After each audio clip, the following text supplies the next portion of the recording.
AP elections ముగిశాయి.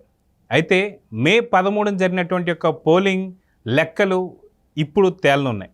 అయితే ఇప్పుడు ఇలాంటి పరిస్థితుల్లో ఏపీలో ఉండేటువంటి ఒక కాపు సామాజిక వర్గం చాలా కీలకమైనటువంటి ఒక సామాజిక వర్గం చెప్పుకోవచ్చు. ఇక్కడ 27% పైనే కాపు ఓటింగ్ అనేది ఉంటుంది. అయితే కాపు ఓటింగ్ కావచ్చు, కాపు యువత ఓటింగ్ కావచ్చు, ఎటువైపు పడ్డాయి. అయితే చాలా కీలకమైనటువంటి ఒక కాపు సామాజిక వర్గం ఓటు అనేది ఖచ్చితంగా ఎవరు గెలుస్తారనే దాన్ని డిసైడ్ చేసే ఫ్యాక్టర్ కింద కూడా చెప్పుకోవచ్చు. ఇటు కూటమి వైపు కాపులు ఉన్నారా లేదా వైసీపీ వైపు కాపులు ఉన్నారా అనేది మనతో పాటు సీనియర్ జర్నలిస్ట్ సత్యమూర్తి గారు ఉన్నారు. వారి విశ్లేషణ ఏంటనేది చూద్దాం. సార్ నమస్తే. నమస్కారం అండి.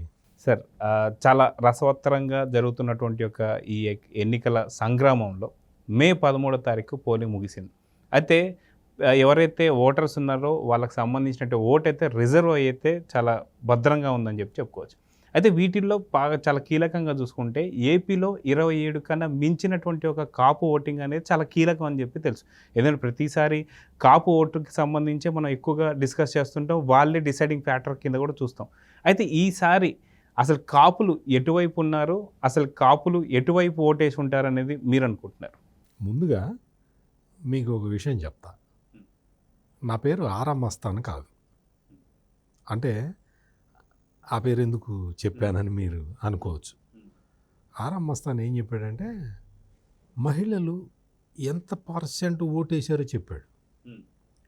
అంటే ఎంత పర్సెంట్ మహిళలు ఎలా తెలుస్తుంది అంటే మామూలుగా నువ్వు ఎగ్జిట్ పోల్ చేసావా, ఎగ్జిట్ పోల్ రిజల్ట్ చెప్తున్నావా, లేదు pre poll post poll survey చేసి చెప్తున్నావా, నీకు ఎంత శాంపులింగ్ తీసుకున్నావో ఆ శాంపులింగ్లో ఉమెన్ శాంపులింగ్ ఎంత ఉంది, ఉమెన్ శాంపులింగ్లో ఆ పార్టీకి ఎన్ని వచ్చినాయి ఈ పార్టీకి ఎన్ని వచ్చినాయని సశాస్త్రీయమైన విశ్లేషణ చేస్తే ఉమెన్ ఎటేశారు అనేది, ఎక్కువ మంది ఉమెన్ ఎటేశారు అనేది చెప్పడానికి అవకాశం ఉంటుంది. మరి అటువంటి లెక్కలేమి చెప్పకుండా ఆరామస్తాను ఇంత పర్సెంట్ మహిళలు వైసీపీకి వేశారు, ఇంత పర్సెంట్ తెలుగుదేశానికి వేశారని చెప్పేశాడు. అందుకని నేను నా పేరు ఆరామస్తాను కాదని చెప్తున్నాను. నేను మీరు అడిగిన క్వశ్చన్కి సమాధానం చెప్పటానికి ముందు నేను ఈ వివరణ ఎందుకు ఇస్తున్నాను అనే దానికి నేను నా ఆర్గ్యుమెంట్ చెప్తాను. ఏంటి అంటే మీరు అన్నట్టు ఆంధ్రప్రదేశ్లో కాపు ఓటు అనేది డిసైడింగ్ ఫ్యాక్టర్. కాపు ఓటు ఎటు పడుతుంది అనే దాని మీదే ఆంధ్రప్రదేశ్ రాజకీయాలు ఆధారపడి ఉన్నాయి. మరీ ముఖ్యంగా ఈ ఎన్నికల్లో కాపు ఓటింగ్ డిసైడింగ్ ఫ్యాక్టర్ అనేది మామూలు ఒక జనరలైజ్డ్ సబ్జెక్ట్ కాకుండా ప్రతి కాన్స్టిట్యున్సీలో అదే విధంగా మారి ఉన్నది. అంటే కాపు ఒక్కటే కాదు, బలిజ, ఒంటరి, ఈ క్యాస్ట్లన్నీ ఉన్నాయి కదా, ఇవన్నీ తెలగ, ఈ కులాల అన్నిటి సమాహారం. అంటే వీళ్ళ ఓటు ఎటువైపు పడ్డది అనేది ఇక్కడ ప్రధానమైన అంశంగా మనం చూసుకోవచ్చు.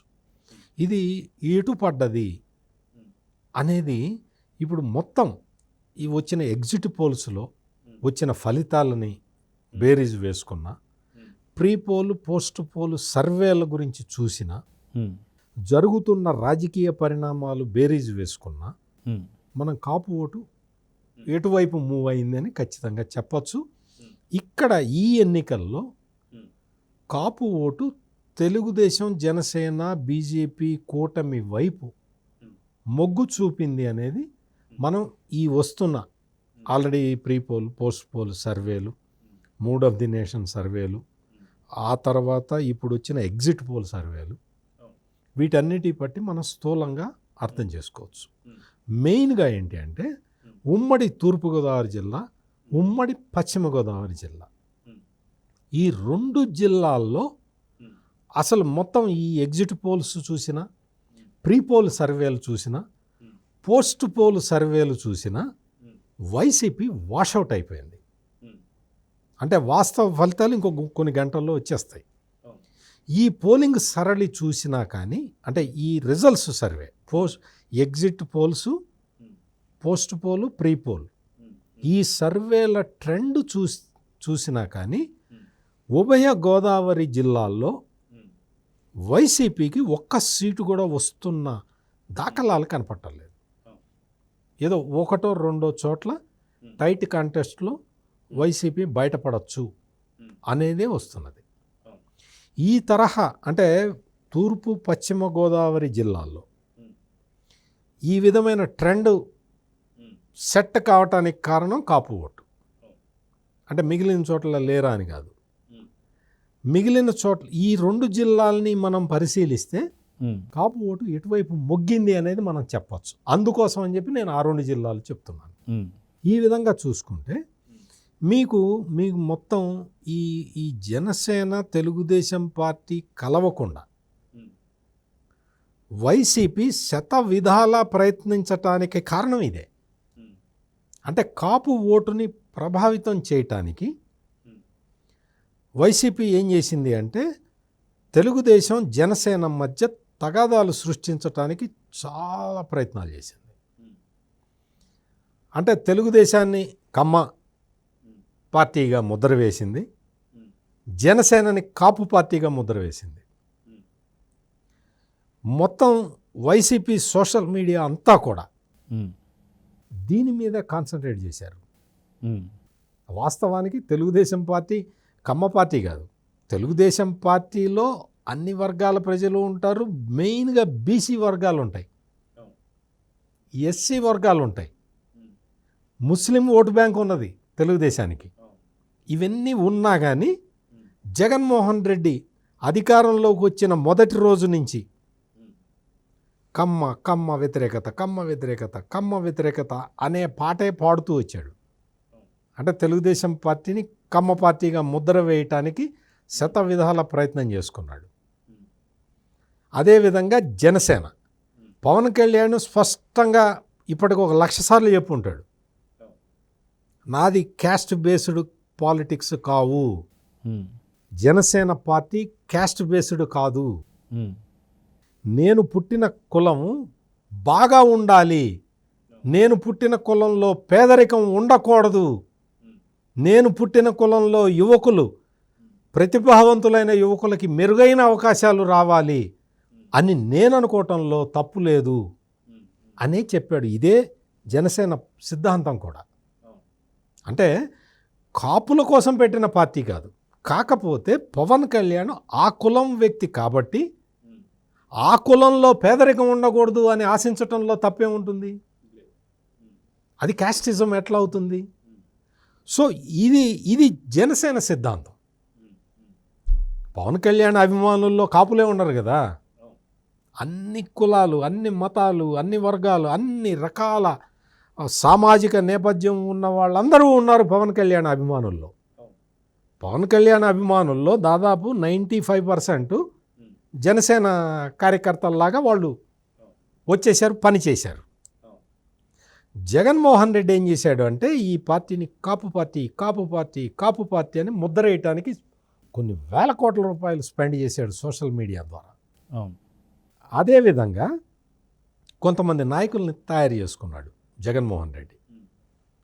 ఈ పేరుని నాని, గుడివాడ అమర్నాథ్, ముద్రగడ పద్మనాభం, అంబటి రాంబాబు, ఇటువంటి కాపు లీడర్లని ఫ్రంట్లో పెట్టి పవన్ కళ్యాణ్ని విమర్శించడం మొదలుపెట్టాడు. వాళ్ళతోటి తిట్టించేవాడు. పవన్ కళ్యాణ్ 3 పెళ్ళిళ్ళ విషయాన్ని జగన్మోహన్ రెడ్డి పదే పదే ప్రస్తావించేవాడు, కించపరిచేవాడు. పవన్ కళ్యాణ్ని రెచ్చగొట్టడానికి నువ్వు అసలు దత్తపుత్రుడివి అని పేరు పెట్టాడు. పవన్ కళ్యాణ్ చంద్రబాబు నాయుడు డబ్బులు ఇస్తే అమ్ముడుపోతాడా? పవన్ కళ్యాణ్ ఒక్క సినిమా ఒప్పుకుంటే చాలు, ఎన్ని కోట్లు వస్తాయో మనందరికీ తెలుసు. ఆ విషయం ఆయన కూడా పబ్లిక్లోనే చెప్పాడు. ఒక్క సినిమా ఒప్పుకుంటే తీసిందాకా కూడా కాదు, అవును, అడ్వాన్సే చాలు కదా. అటువంటి పవన్ కళ్యాణ్ ఒక సిద్ధాంతాన్ని తీసుకొని తెలుగుదేశం పార్టీతో టైఅప్ అవ్వాలి అని నిర్ణయం తీసుకున్నాడు. కానీ రోజా అయితే తను కూడా ఒక సినిమా యాక్టర్ అయ్యుండి పవన్ కళ్యాణ్ని ప్యాకేజీ స్టార్ అని చెప్పి అతి ఎక్కువ సార్లు దుర్భాషలాడిన వ్యక్తి రోజా. ప్యాకేజీ స్టార్ ఇవ్వు ప్యాకేజీ. నువ్వు నీ దగ్గర లక్షల కోట్లు ఉన్నాయి కదా, మరి పవన్ కళ్యాణ్ ప్యాకేజీ స్టార్ అయితే నువ్వు ఆశ చూపించే లక్షల కోట్లకి ఆశపడి నీ వైపు రావాలి కదా, చంద్రబాబు వైపు ఎందుకు వెళ్తాడు? రాష్ట్ర ప్రజలు, రాష్ట్రం ముఖ్యంగా కాపులందరూ ఇదే ఆలోచించారు. జగన్మోహన్ రెడ్డి ప్రతిసారి బయటకు వచ్చిన ప్రతిసారి పవన్ కళ్యాణ్ భార్యల గురించి మాట్లాడటం, పవన్ కళ్యాణ్ని దత్తపుత్రుడు అంటాం, పవన్ కళ్యాణ్ని ప్యాకేజీ స్టార్ అంటాం. ఈ అంబటి రాంబాబు, ఈ పేర్ని నాని, ఈ గుడివాడ అమర్నాథ్, ఈ ముద్రగడ పద్మనాభం లాంటి వాళ్ళు పవన్ కళ్యాణ్ వ్యక్తిత్వాన్ని దెబ్బకొట్టడానికి చేసిన ప్రయత్నాలు అన్నీ ఇన్ని కాదు. ఈ ప్రయత్నాలన్నీ ఏం జరిగిందో తెలుసా? ఈ వాళ్ళు చేసిన ప్రయత్నాల, కుటిల ప్రయత్నాల వల్ల రాష్ట్రంలో ఉన్న కాపులందరూ ఆలోచించడం మొదలుపెట్టారు. పవన్ కళ్యాణ్ అనే నాయకుడు, నేను బలానా కులానికి సంబంధించిన వ్యక్తిని, నేను ఆ కులానికే న్యాయం చేస్తాను అని ఎక్కడా చెప్పట్లేదు.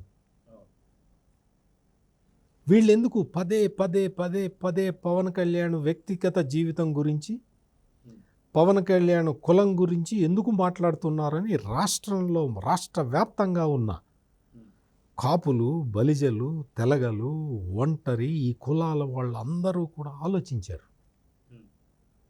అందరూ ఆలోచించారు, ఏంటిది ఈ కుల రాజకీయాలు ఏంటి, నీ పార్టీ సిద్ధాంతం గురించి చెప్పుకోవాలి కానీ ఇదేంటి అని చెప్పి అందరూ ఆలోచించారు. మీకు ఒక విషయం, చాలా ఇప్పటి వరకు ఎక్కడ మీడియాలో కూడా రాని విషయాన్ని మీకు ఒకటి చెప్తాను జగన్ గారు.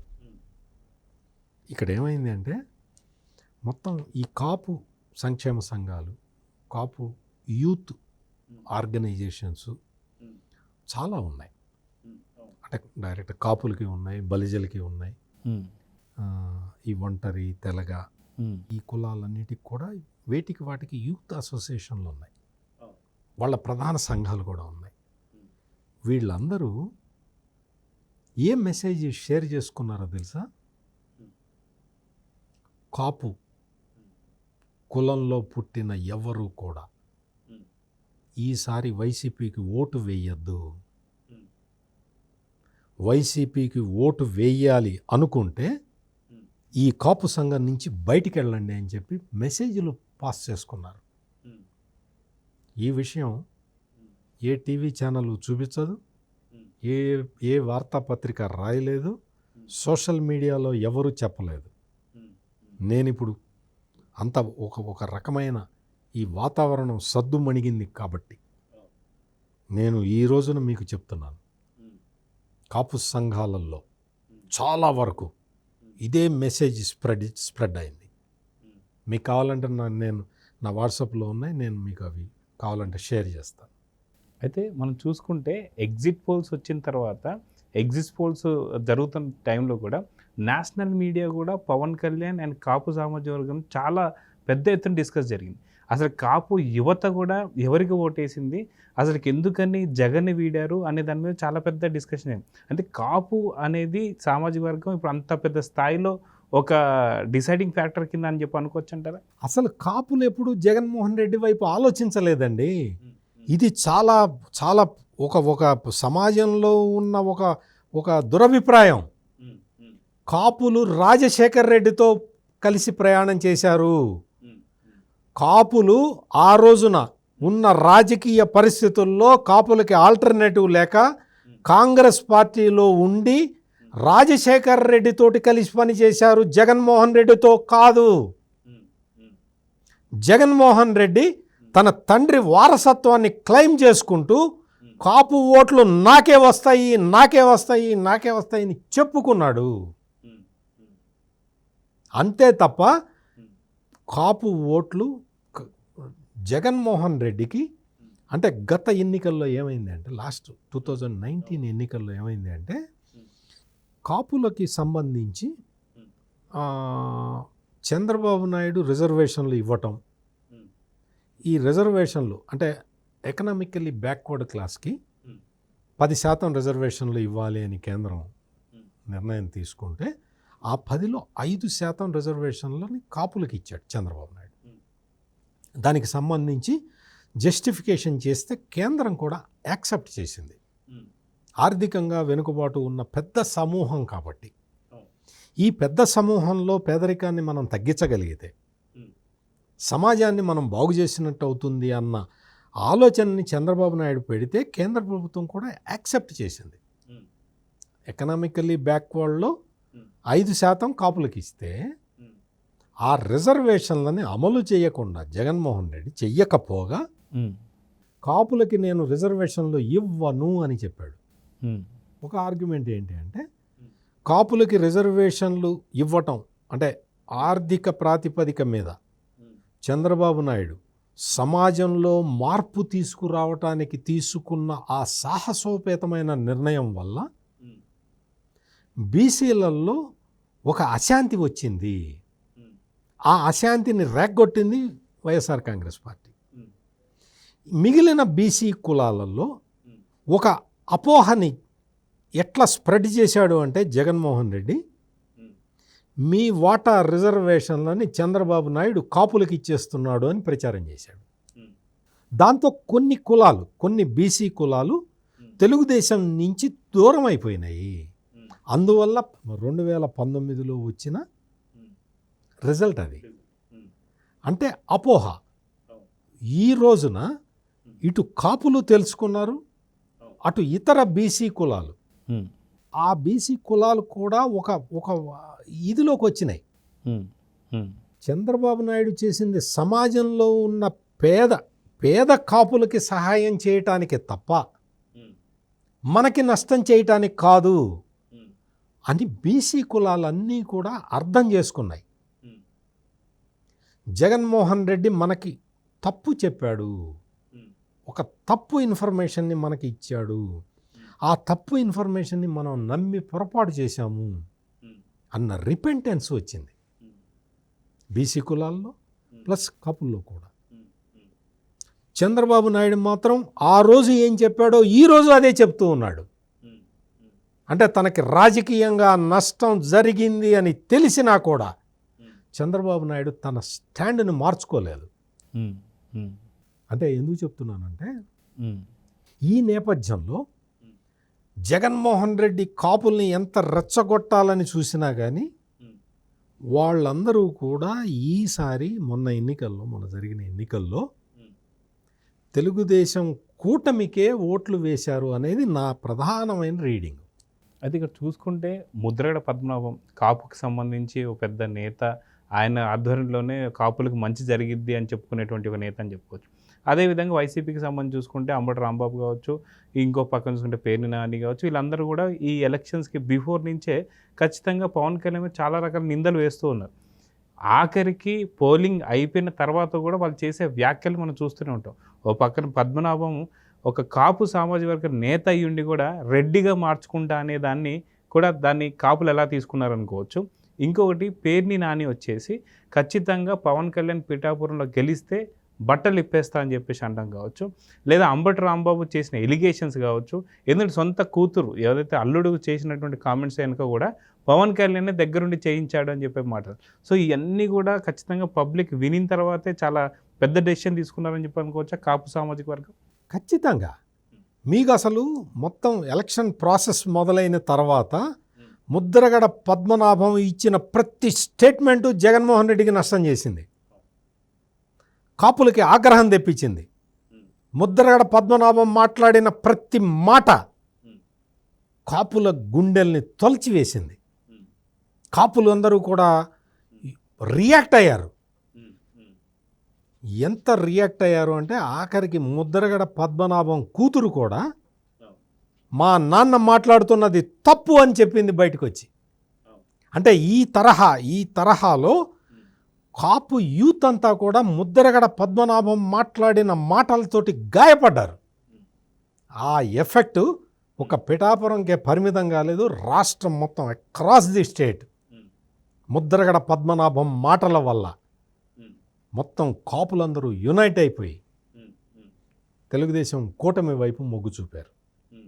ఇంకా అంబటి రాంబాబు, ఈ పేరుని నాని వీళ్ళ గురించి మనం పెద్దగా మాట్లాడుకోవాల్సిన అవసరం ఏమీ లేదు. అంబటి రాంబాబుని సొంత అల్లుడు వచ్చి మా మామ ఒక విధవ అని చెప్పిన తర్వాత ఇంకా మనం ప్రత్యేకంగా మాట్లాడేది ఏముంటుంది? వచ్చి అంబటి రాంబాబు ఏం చెప్పాడు? నా కూతురు ఎప్పుడో వదిలేసింది. సిగ్గుండాలి. అంటే నీ ముద్రగడ పద్మనాభం కూతురు జీవితాన్ని బయటపెట్టి రోడ్డు మీద పెట్టాడు. నా కూతురు ఒక ప్రాపర్టీ అని చెప్పాడు. అంబటి రాంబాబు తన కూతురు జీవితాన్ని బయటకు తీసుకొచ్చి అందరికీ చూపించాడు. పరుగుల ఎవరైనా సరే అల్లుడు ఆ కామెంట్ చేసినప్పుడు అతను సొంత అల్లుడా, లేదు మాజీ అల్లుడా, తాజా అల్లుడా, ఇవన్నీ కాదు. అంబటి రాంబాబు అల్లుడు. అతను అల్లుడుగా వచ్చి చెప్పినప్పుడు, అయ్యా నేను ఏదో జరిగింది, తప్పు జరిగింది, నా కూతురు వైపు ఉండాలి కదా నేను, అందుకని నేను ఉన్నాను తప్ప నాకు నీ మీదేం కోపం లేదు, ఏదో చెప్పాలి. అంబటి రాంబాబు అల్లుడు ఎంత హృదయ విదారకమైన స్టోరీ చెప్పాడు. తన తండ్రి పిల్లల్ని, మనవాళ్ళని, మనవరాళ్ళని తీసుకొచ్చి చూపించమంటే తను చూపించలేకపోయాడు. తన భార్యని అంబటి రాంబాబు కంట్రోల్ చేసి ఆ పిల్లల్ని తన తండ్రి ఒక బెడ్ మీద ఉండి అడిగితే అతను చూపించలేకపోయాడు. కొడుకుగా తండ్రి ఆశని, చివరి ఆశని తీర్చలేకపోయాడు. మరి అతను ఎంత ఆవేదన అనుభవించాడు. అటువంటి వ్యక్తిని నువ్వేం చెప్పాలి? నువ్వు కాదయ్యా, రాజకీయాలు వేరు, ఇది వేరు, నువ్వు అల్లుడివి, నువ్వు ఇట్లా చెప్పకూడదు అని చెప్పాలి. కానీ ఆ అల్లుడిని బదనాం చేసే ప్రయత్నం చేశాడు. ఈ ప్రయత్నంలో తన కూతురు జీవితాన్ని 10 మందికి తెలిసేలాగా చేసుకున్నాడు.